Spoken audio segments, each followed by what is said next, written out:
This clip is brought to you by SaveWithConrad.com.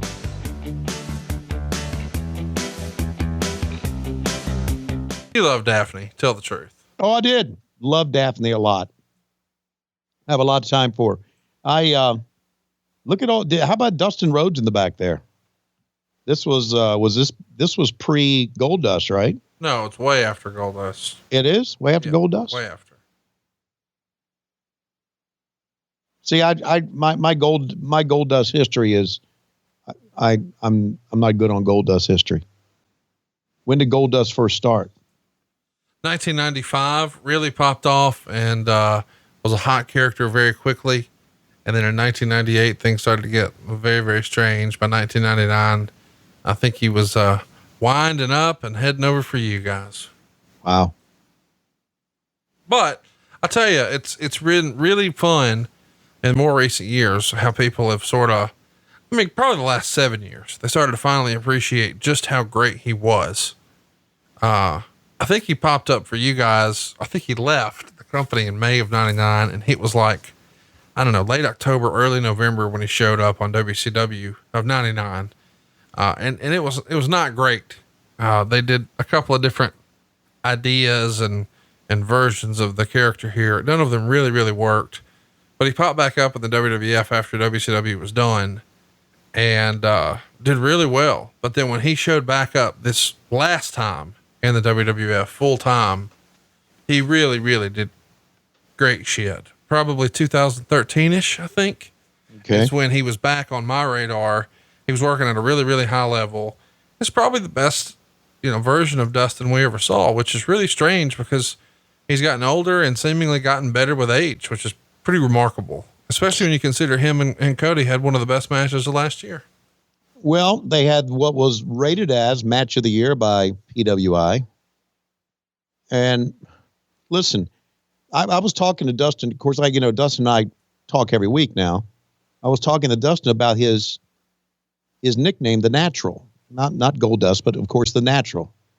And that's what we still call him. And I told him the story, and he didn't know the story. And it's a true story about how he was named The Natural. His father named him The Natural because Dusty told me years ago, he said when he first saw his son, Dustin, work in the ring, he thought he had this natural ability that not many people had. Barry Windham had that natural ability. And he said, so he called him The Natural because with Dusty, it was a shoot looking at his son. This kid's really natural in the ring. And Dustin didn't know that, but it's true. He did. And he still does. Some guys have it and some guys don't. I'm talking about being able to work in the ring. And Barry Windham had that, obviously, and Ric Flair had that. Harley Race had that, the greats. And I think Dustin really is one of the greats as far as in-ring work is concerned. Chris Benoit had it. So that's where he got the name The Natural. Without question. From his dad. And now we're going to World Tag Team title. Yep. This is where we are. The Mamalukes, Crowbar, David Flair. This is where the WCW titles are in 2000. What, in that trash can? No, there they come. We should mention, they get a lot of time here. Longest match on the card so far, 11 minutes, 22 seconds. Oh. Meltzer would say they worked real hard, but the crowd didn't care about this program, and the stretcher aspect of the match was preposterous, killing it. Crowbar did a nice plancha off the top onto a stretcher. Daffney did a Hurricane Rana, and her blue wig flew off in the process. At one point, they put David on a stretcher, and he was halfway to the back. He got off the stretcher, totally revived. It didn't sell like he'd ever been beaten. Vito powerbombed Crowbar through a table. Johnny did a twisting leg drop off the top. Finally, they taped David to the stretcher, and they had to sell that David couldn't get off, even with this athletic tape that wasn't holding. Then the bell rang for no reason. Johnny hit Crowbar with a pipe. Vito splashed Crowbar off the top rope through a table, and he got carried off on a stretcher with that ridiculous tape, although at least he'd taken a beating. The funny thing is, the stretchers had restrainers that they could have locked the guys in with that would have looked better than the silly athletic tape. Then they put Daffney in a wheelchair and taped her up. Her being taped was the silliest of the three, as the tape didn't hold, but she still had to sell it. It's like taping the throw switch in Halloween Havoc. recently a GIF popped up of Lex Luger and Sting brawling around backstage at a WCW show. And someone tried to attack Sting and essentially threw a bag of potato chips or a plate or bowl of potato chips, and potato chips flew at Sting's stomach and he sold it. So we finally found Sting's kryptonite. And I guess anybody with ads kryptonite, don't throw Lay's potato chips, because those Lay's original will fuck them up. Or maybe they're like Judy and it had gluten and he's not tolerant of gluten. Oh, that's a pretty good spot.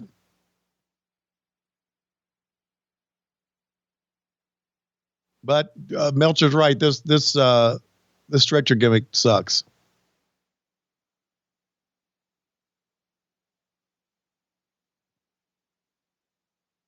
I always thought, though, that Johnny the Bull had a pretty good look. Oh, for sure, dude. Yeah. A top guy look. Yeah, he sure did. Just, for whatever reason, ain't hitting. No. What do you think that is? Lost in the shuffle, man. Here's the deal. You got to learn how to do a promo, buddy. Hello, sweetheart. Hello, darling. No, I was talking to Daffney. Nice to see you. Hello, darling. It's been It's been a long time. Come on. What are you Hey, doing? we could do a take on Merle Haggard's song "Big City." Next week, I call it "Big Titty." Is that what you want to do? Big titty, turn me loose and set me free. You think Big Titty could turn you loose? I don't think you would turn Big Titty loose. That's the issue. If anybody knows Tony Schiavone, they know he ain't turning no Big Titty loose. He holds the big titty near and dear. I'm tired of this dirty old panties. What? Just coming up with different words for big city. Okay. Got along with Big Vito awfully well. I don't think he's a big fan of ours. Really? He's not? I think he probably hates our show. Really? What did we say to offend him? He's just friends with Vince Russo. And I think whenever our people tag Vince Russo in ugly shit, Russo or Vito's not a fan, maybe. I don't know. But, I'm a fan. He ripped my sign up when I was a kid and slapped me in the face with it and spit on me. It was great stuff. Well, Vince Russo and I are still good friends. When was the last time you talked to him? Hang on. We texted back and forth on New Year's Day. Okay. Well, yeah. There you go. I got a new number. I don't have the new number. He favored me. And I know his son Will very well. He's a good kid. Oh, absolutely. He's a great guy. And so, yeah, Vince and I think he's been to the house. So I know there's a lot of people that don't like you and me, and I get that. Mostly you, if we're honest. Well, whatever. No, I'm kidding. I'm the one with the heat. I get it. Yeah. Well deserved. Wait. Why would you say that? Oh, I was talking about the mace in the face of Disco Inferno there. Well deserved. Good. I wasn't talking about any heat that you may have with people. I don't have any. No. I'm a good guy. Yeah. Why are you making that noise? I just like Daffney. Every time she saw the camera, she screamed into it. That was cool. That was really cool. Really well done. You don't get annoyed by that? No. Oh, I get annoyed. Really? I just thought it's different. I mean, to look at the cameras like, oh, here it is. Excited about the camera.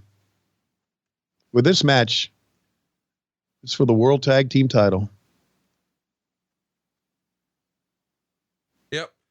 This is the same set of titles that Arn and Tully held, and the Road Warriors, and the Midnight Express, and the Freebirds, and the Rock and Roll Express. And before that, the Anderson Brothers. And the Ole and Arn. Ric Flair, Greg Valentine, Blackjack Mulligan, and Ric Flair. Yeah.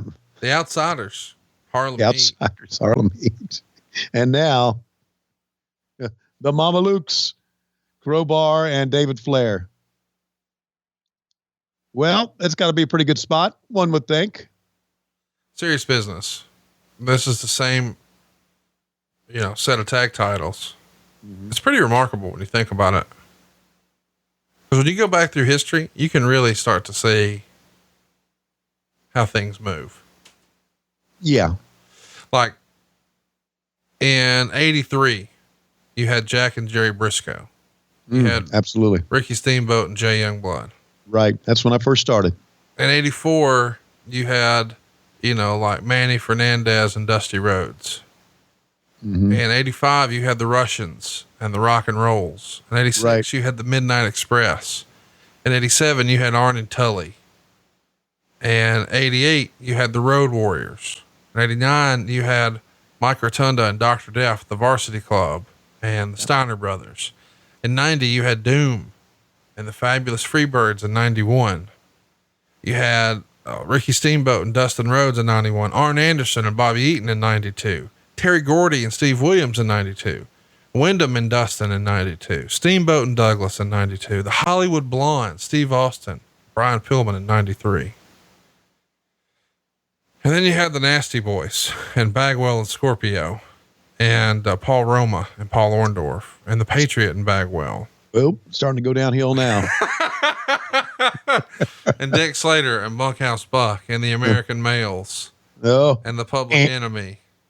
And Lex Luger and the Giant. And then we started to turn things around. Sting and Kevin Nash, Scott Hall and the Giant.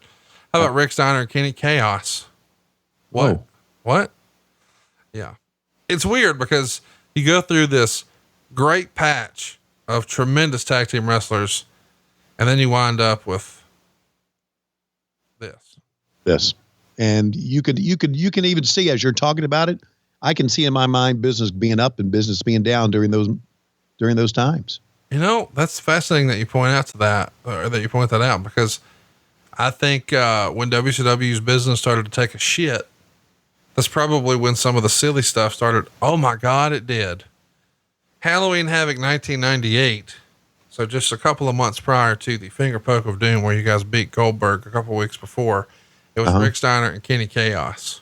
There you go. And then here comes the slide.